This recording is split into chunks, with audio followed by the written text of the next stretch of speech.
Um, so first I'd like to talk about who I am and what I do and why you should listen to me and not the guy at the Tim Hortons counter about this sort of thing. So I've been working in penetration testing since 2004. I am the research baron for X-Force Red within IBM, which is an offensive security services group within IBM. Now, I direct research, but I'm research baron because director is a reserved word. I pitched some other titles to them, but they didn't like my other suggestions like tyrannical research dictator, so research baron it is. And I'm actually a baron in the micronation of Sealand if you respect its sovereignty. It's very cheap. It's $40 and you too can be a baron. So, or baroness, you know. I'm also a lock sport enthusiast, so I've been interested in physical security for a long time, and I've gone so far as to win some lockpicking competitions. So I've had a physical security bug for a while now. So some examples of physical access control systems, computerized ones, electromechanical door lock systems, and there's a bunch of different kinds, but we'll talk about them sort of generically and then specifically.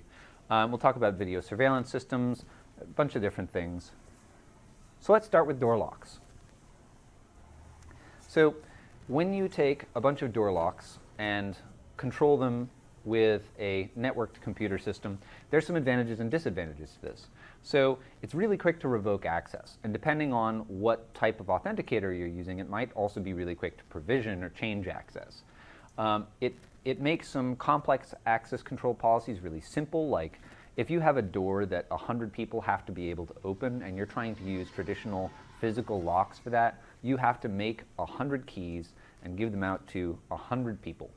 And you can't trust people not to duplicate if they to duplicate these keys if for some reason they become disgruntled and leave the company. You just have to change the lock, and that means that you have to give out 99 keys to 99 people, and you have to do it quickly. Now this is a complete pain, but with electronically managed door locks, something like RFID locks, this becomes a lot easier because it's kind of like if you had a lock that could be opened by 100 different keys, and then you just do something to change the lock, rekey it so only 99 of them and not the one. Now this is not a system that really exists. There are locks that can allow more than one key to open them. They're called master key locks, but ultimately once you get past about 3 keys, it becomes just totally impossible to use current lock designs to actually work. It just, beyond that, it doesn't work. And there's other complex things at play here. They make cool beep sounds. That's nice. You can unlock the doors remotely. So if there's nobody on premises and somebody's forgotten their key inside or something like that, with a phone call and a couple presses on a keyboard, you can be back to where you need to be.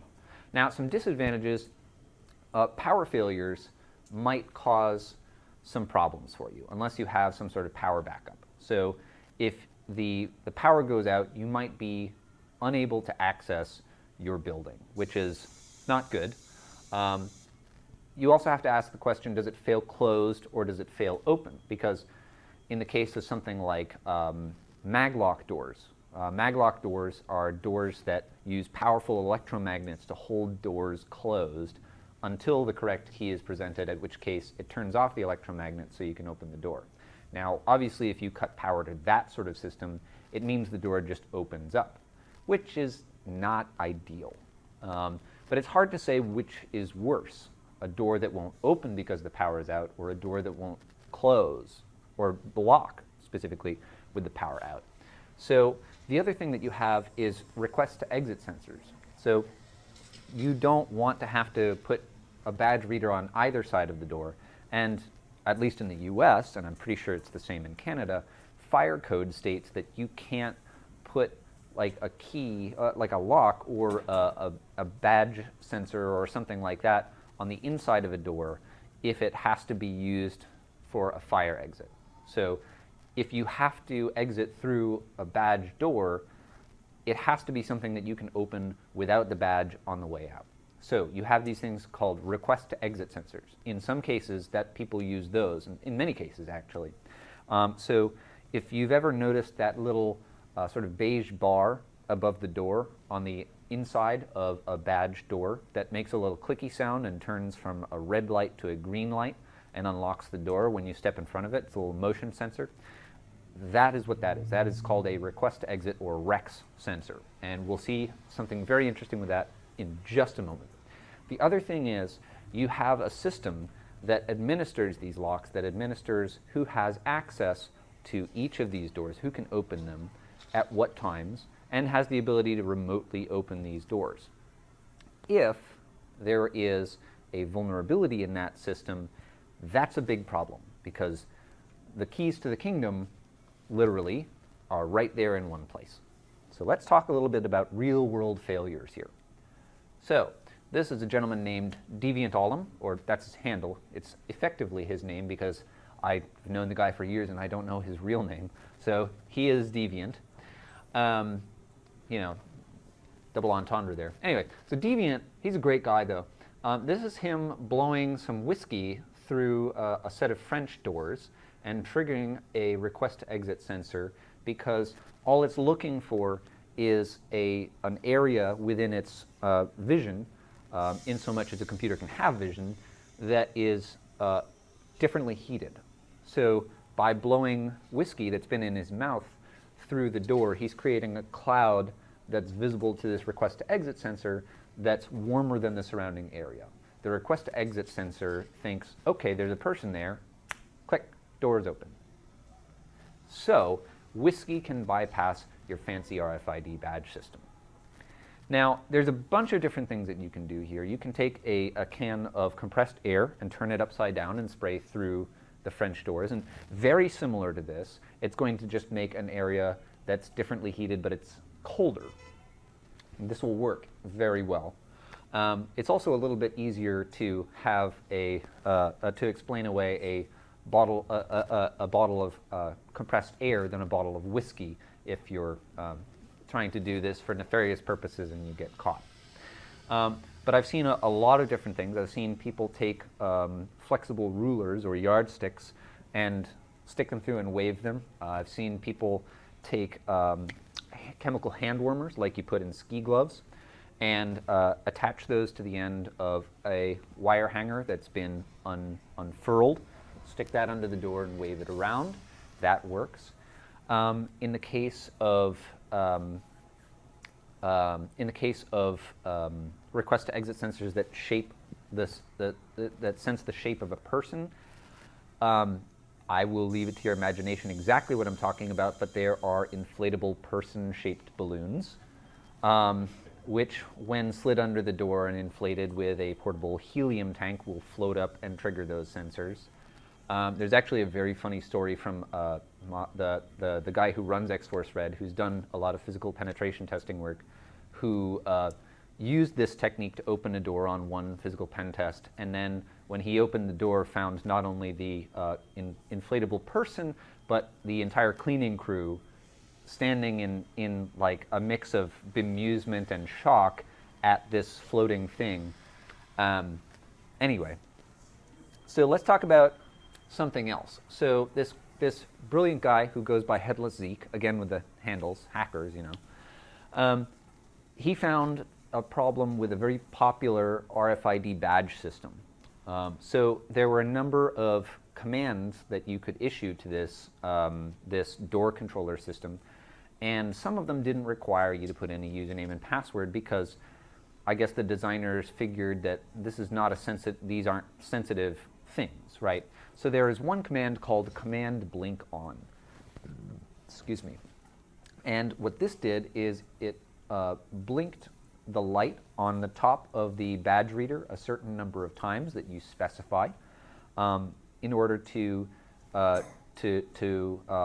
if you're standing in front of a door and you want to make sure that you are granting access to a particular door, you can say command blink on reader ID 123 and so it will blink that LED 5 times and you'll know, okay, I've got the right card reader here, let me make the changes to this one. Now the thing is, there is a shell command on the controller system called command blink on, and it takes command line arguments, which are the same, which are taken from this call, right? Now the problem is they're not properly sanitizing, so in the number of times to blink a particular LED, you can just add a semicolon and then whatever Linux commands you want, and once it's done blinking the LED, it will go ahead and execute those commands as root. So by exploiting this, you can execute whatever commands as root you want. That means complete control of the door controller system, which means you can make yourself a card that opens every single door under the control of that system. Now, he made a couple of proof of concept scripts, one called Alohomora, which just forces every door to unlock and stay unlocked. And it just scans for these door controllers on any network you're on, and then unlocks all the doors at once. And then another one called Mischief Managed that puts them back into their normal state. Love the references, by the way. This guy's great. We'll be talking about his work again later. Let's talk about something else.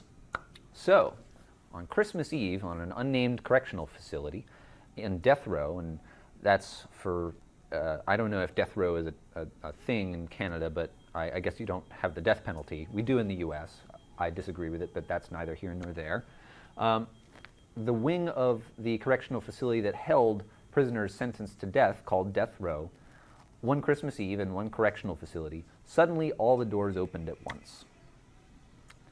And naturally, they panicked, and they got everybody back into their cells and closed all the doors, and they thought, well, this must have been the work of a hacker. Somebody's, or it probably was. Turns out it was just like a spike in power that made the PLC that controlled all these doors think it was being issued the command to open all the doors that's used in case there's a fire, right? Because it's too slow for them to go around and open up every single door manually, so they control them with these PLCs. Now, the research that came out as a follow-up to this, because it is an interesting case study, notes not only that this was just a power failure that caused this incident in the first place, but also notes that these systems have enough vulnerabilities that if you can talk to them directly, there's an enormous amount of stuff that you could do. And yes, it is possible to do this if you can talk to it directly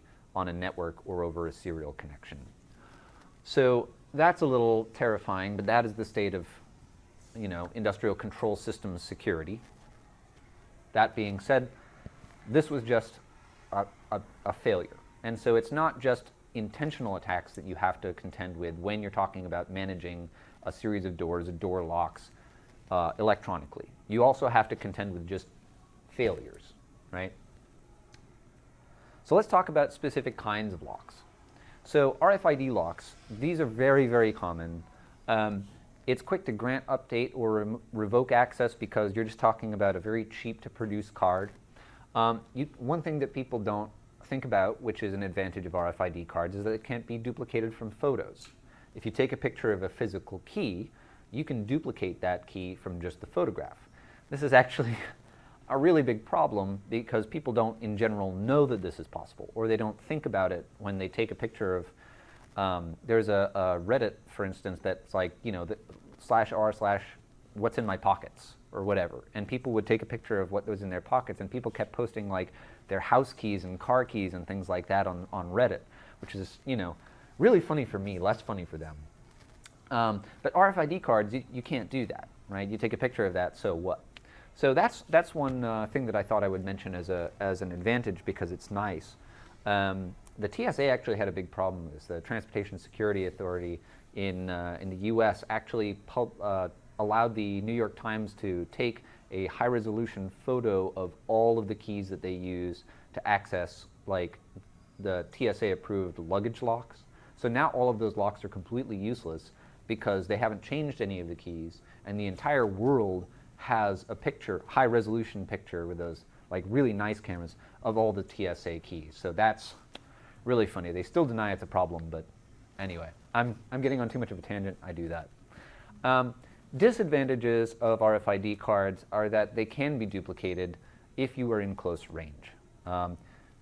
Basic RFID cards, all they do is just get powered up when they're close enough to a reader, and then they just spit out a number, basically. And that number corresponds to a facility, usually a facility ID, a particular card ID, and maybe some other metadata. But this is just something that you can build your own reader, bump up against somebody in an elevator or, passing on the sidewalk, and suddenly you have a copy of their card. And you can use that anywhere their card works. So that is possible with the basic RFID cards. There are some more advanced RFID authentication systems that are not vulnerable to this, but they tend to be a little bit more expensive. Now you have more advanced RFID cards which are an encrypted number, but whether the number is encrypted or unencrypted is largely irrelevant to whether or not you can turn around and use the same number, because it doesn't change, right? There's no challenge response system. Anyway,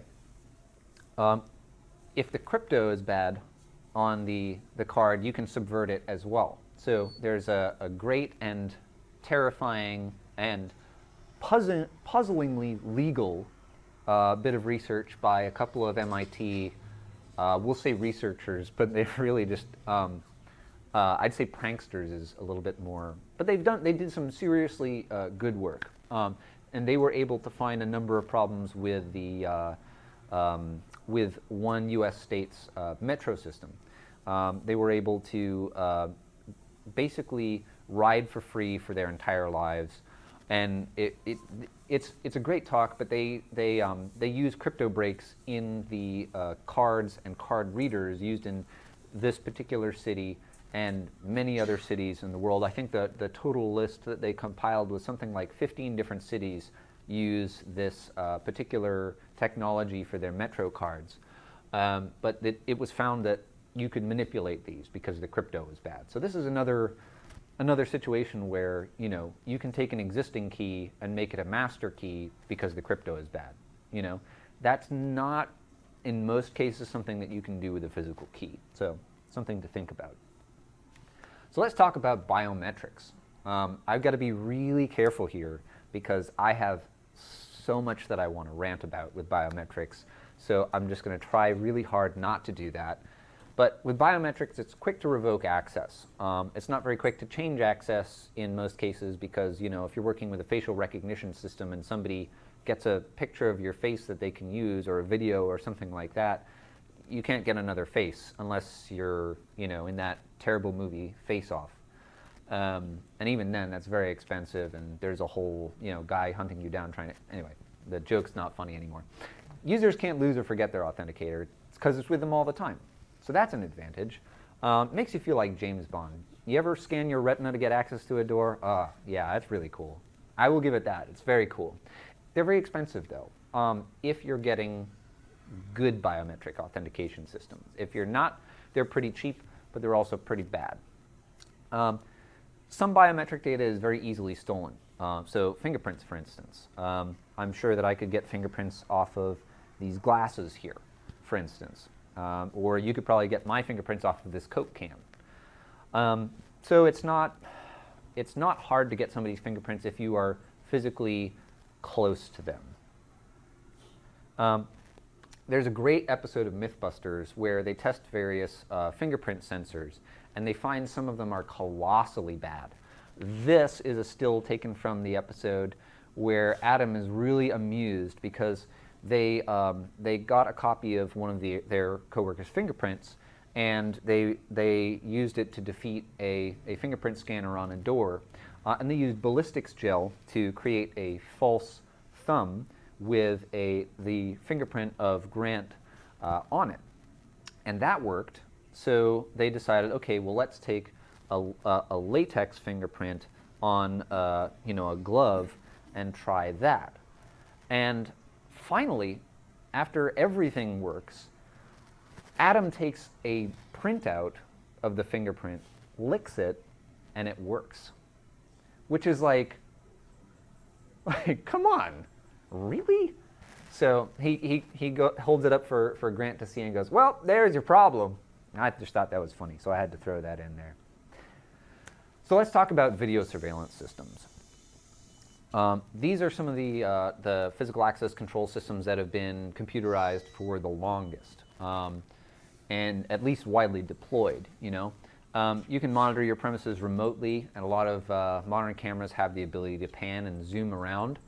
But there's some potential security issues, mostly related to vulnerabilities in the systems. I also wanted to mention that, as of right now, the standard for Wi-Fi encryption, the message that's sent from the access point to clients to say, hey, get off of this network, is not covered by encryption.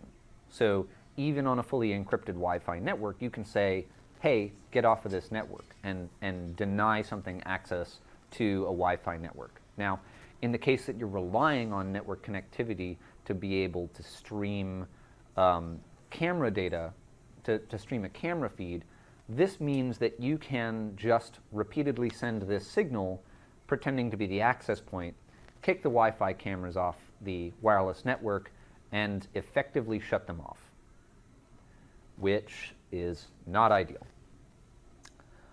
There's also a long history of flaws in IP cameras. So you might have heard of the virtual peeping Tom baby monitor hack, where somebody hacked into a two-way baby monitor and shouted obscenities at a 2-year-old in her nursery. There was also a guy named Dan Tentler, or Vis, who published a website that allowed you to search and connect to a random webcam on the internet that was vulnerable to an authentication bypass. So you could click a button and see a random security camera that was exposed on the internet, and there were a couple hundred of these when I took a look at it. There was a great story from Spider Labs doing a talk called Earth versus the Giant Spider, where they got access to an IP camera because it was using a default password. This is, again, another big problem with security cameras.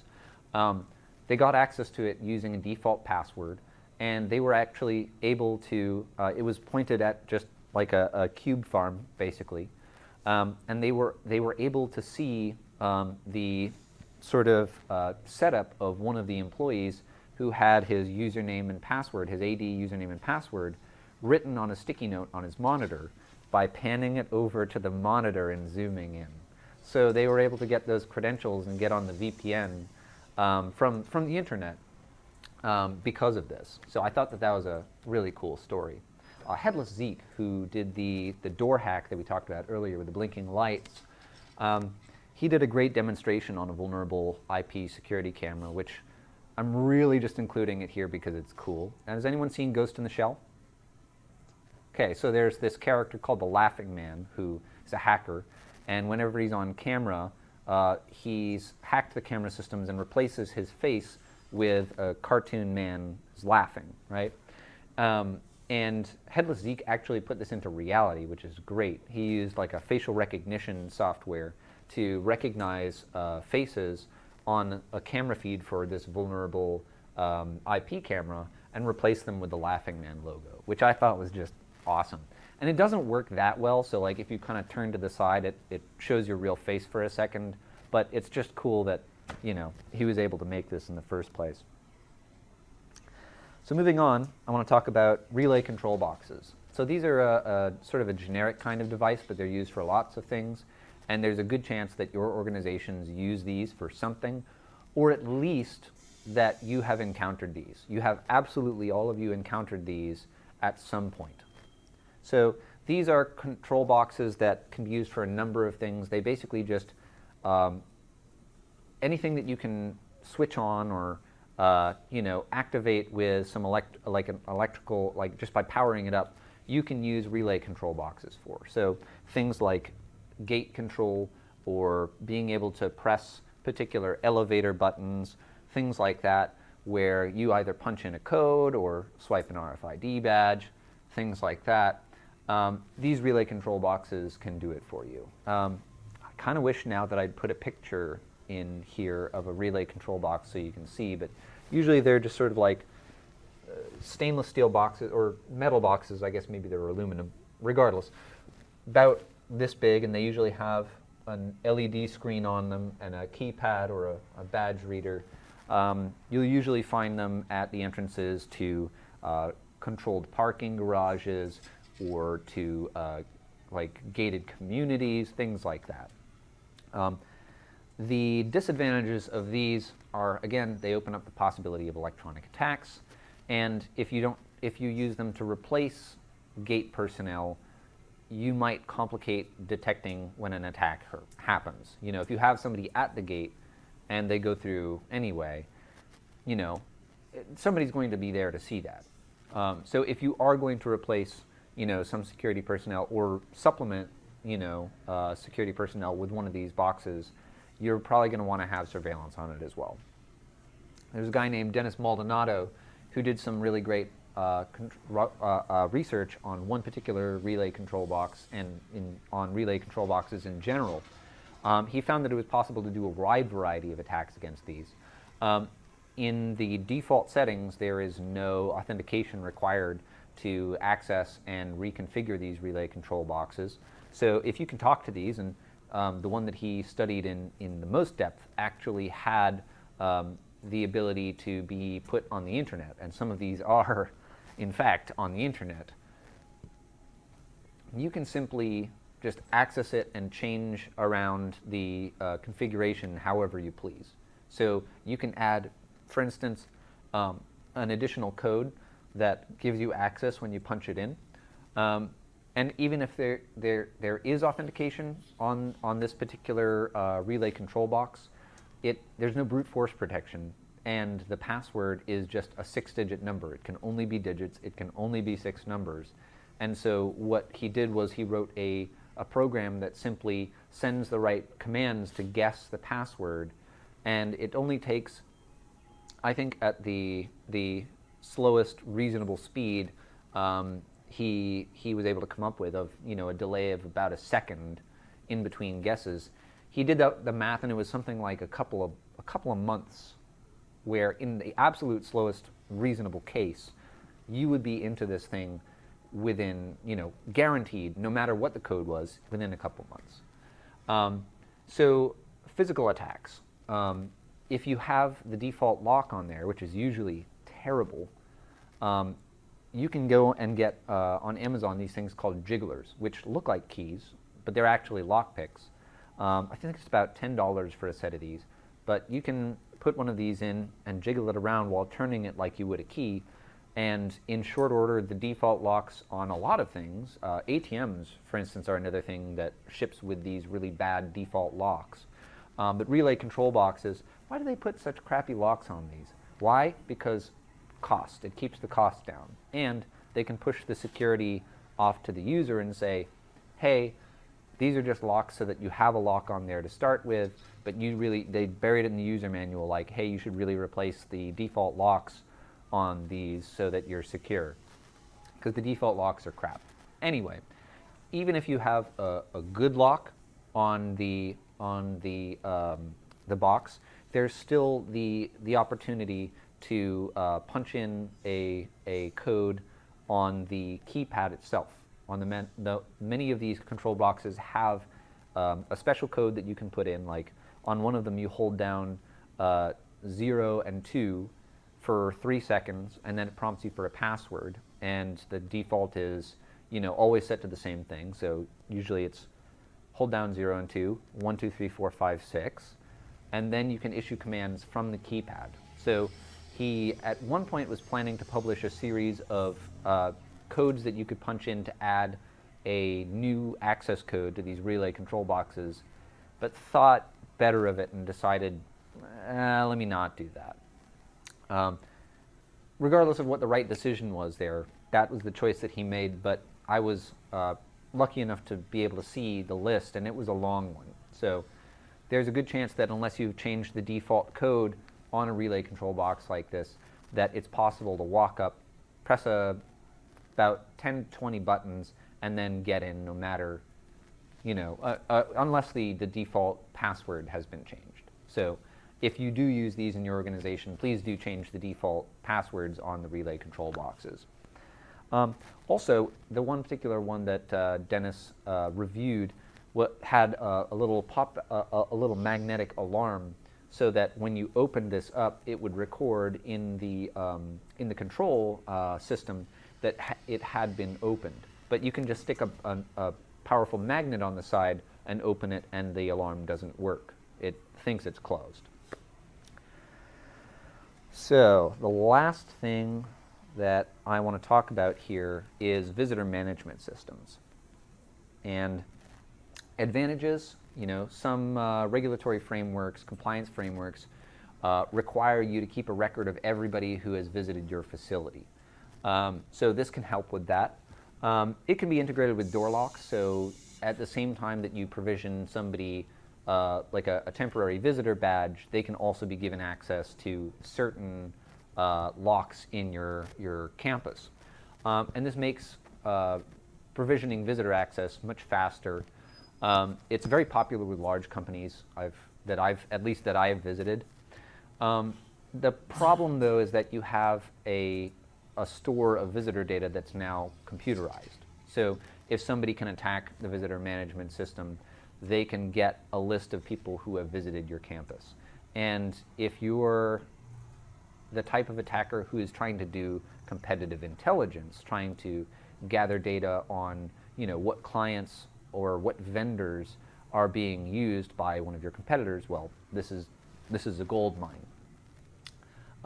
The other thing is that compromise of one of these systems could mean physical compromise. In the case that you've integrated with door locks, or in the case that you trust people with a little visitor sticker pretty heavily, you might be able to get yourself into the facility and walk around unchallenged because, well, you're supposed to be there, of course, because you have a little badge.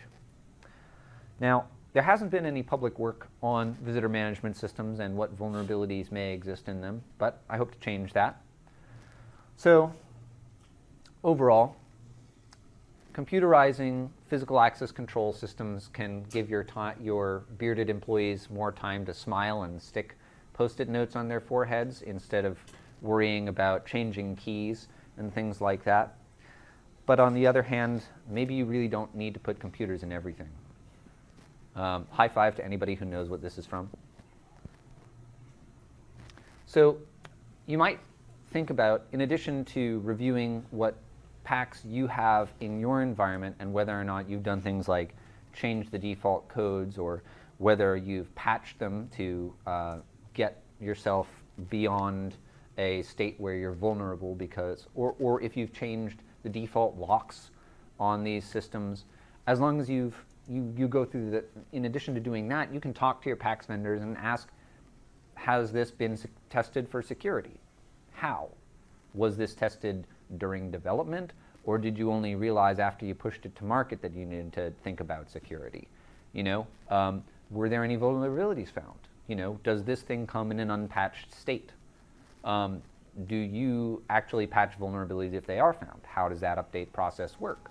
If the product stores sensitive data, is it encrypted? And these are pretty basic questions, but the answer to a lot of these is probably going to be, I don't know.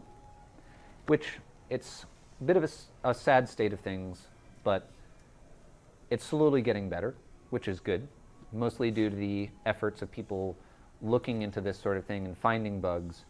But hopefully in the future, these vendors can be a little bit better about security. So at this point, I'd like to open it up for questions. Is vascular still the only biometric that's not replicatable? I don't know about that particular vendor. Well, it's not a vendor, it's a type of biometric. Oh, I'm sorry, I misunderstood. Which? Okay. I don't honestly know. I tend to think that biometrics alone should not be used as an authenticator because you can't change it if it does get compromised. I also think that it's probably possible to fake that, just hard. I don't know how I would personally do it, but I would find it hard to believe that it is impossible entirely. Any other questions? Have you broken these in your lock? Sorry? Have you broken the biometrics in your lock? I haven't looked into it too much. No, I know that the Chaos Computer Club folks have done some work into breaking Touch ID, and they found a way to do it, and it has been published on the internet. I read it a while back, back when it was just released in the iPhone and not in laptops. But yeah, it's funny you're right. I hadn't even thought about it, but yes, this laptop that I'm using does support biometrics. No, I don't know if the attack still works. I imagine it might. Anybody? Go ahead. For elevator access control, do you find people forget about the Firemens keys a lot? That you can turn the key and get access to it all the way? That's a really excellent point. The question was, do you find that people forget about Firemen's access keys? And that, I think, is probably the best way to beat elevator-based access control. There is, for fire safety reasons, a key that can open up elevators, and it's, if you know the right people, or if you can just steal the lock out of one of these elevator control panels, you can figure out the key. But it's the same key for a number of different elevators. I think there's something like 12 different keys will open up 50% of the elevators in the world, or something like that. They're very, very standardized so that firefighters can, not waste time trying 100 different keys. So it makes sense, but yeah, it is a big Achilles heel, and I think a lot of people do forget about that. And honestly, I don't think that there's a good solution there because of that fire safety requirement. And I think ultimately that floor level access control through elevators is just ineffective because there's always going to be that alternative option. Does that make sense? Yeah, thank you. Good question, by the way. Anything else? Go ahead. Do you have any comments about the implications of using PII, the privacy data, for authentication? Like biometrics, that would be my personal information that is being used to secure company data. Right. Yeah, that's a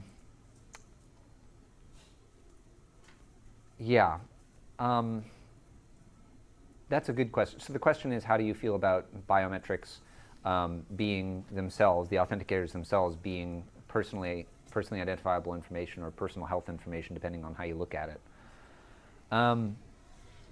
That's a really good question, and I haven't thought about it that much. I would imagine if the idea is to keep it secret anyway. It can't change, so it kind of makes me a little bit angry if somebody wants to use my personal data to secure. Yeah, I mean, I guess you're. There's more sensitive data used to secure that, like in my perspective, that's secure. And we can look at something like the Social Security number and the way it's used in the United States as an example here. That the Social Security number is not, or was never meant to be, private and secret. It was like a library card number. But imagine that you could open up a line of credit using your library card, and suddenly your library card now has this inherent value, right, to an attacker, to somebody who's financially motivated. And so if you consider your biometric data to be private and personal, putting value on it that makes it a more attractive thing to try to compromise, I think, is putting your privacy more at risk, if you believe that that is a privacy violation, and I happen to agree with you. I think a lot of the privacy commissioners often get away with that one by forcing some type of consent, like if you want access to our building, then you will give us your fingerprint or something. Like some of them will play around with wording like that, I think. I'm no expert. But somewhere there's a mapping that needs to be kept in the computer system in order to match it, to see if the two things match. And if that computer system is accessible or vulnerable, then all of a sudden somebody in Russia can get my biometric there, whereas they can't necessarily come here and get my fingerprint. So it's just been like something that I've been kind of struggling with for a while. Yeah, definitely taking your biometric data and making electronic and opening up the possibility that the system can be hacked outside of just, authentication bypass, just actually compromising like a biometric scanner or something like that and getting, the data that is used to recognize your face or your fingerprints or something like that. I think that's, you're putting that data into some computerized, some possibly networked system. Not only opens up, not only adds a reason for that to be sought out, but also a potential avenue for it to be purloined. Is that right? Purloined, I think so. We'll go with that. I think you know what I mean if that's not the right word. Go ahead, sir. Yeah, I was just wondering, do you have any recommendations for, because, with even this morning with Kevin Mitnick, he was demonstrating the copying of like access cards. So do you have any recommendations for what companies, because he mentioned we'll change your reader, but if you have a building of 5,000 readers, that's not necessarily an easy solution. So do you have any thoughts on that? If you've already committed to one type of reader, I know of no systems that can be updated at that level, to use challenge response with a smartphone or something like that. I know of no systems that are capable of that currently. I also have tried very hard not to mention any vendor names in a positive or a negative light. If you're interested about any of these things, you can look them up, but I just didn't want to mention them by name on video as having problems, even though they're already public. Yeah, I would like to stay away from mentioning any particular vendors, making any recommendations, but if you talk to your vendors and tell them you're concerned about cards being duplicated, they might have some sort of solution for you. But It sounds like you're kind of screwed if you have a current system and your cards could be copied, right? So you need to change your posture. it sounds like that because it is exactly like Yeah. that. Yeah. That's why I'm wondering, any recommendations with that, right? What do people do? Or do you just ignore it? I think that's what we're all doing. But. Surveillance and physical security personnel. Asking your employees to challenge people that they don't know. It's the sort of thing that you just have to work around, because this is an inherent problem with the way that these cards are, and cards and card readers are made, and it makes for very cheap. I'm sorry, we're at time, but it's just at this point something we have to live with. So thank you, everybody.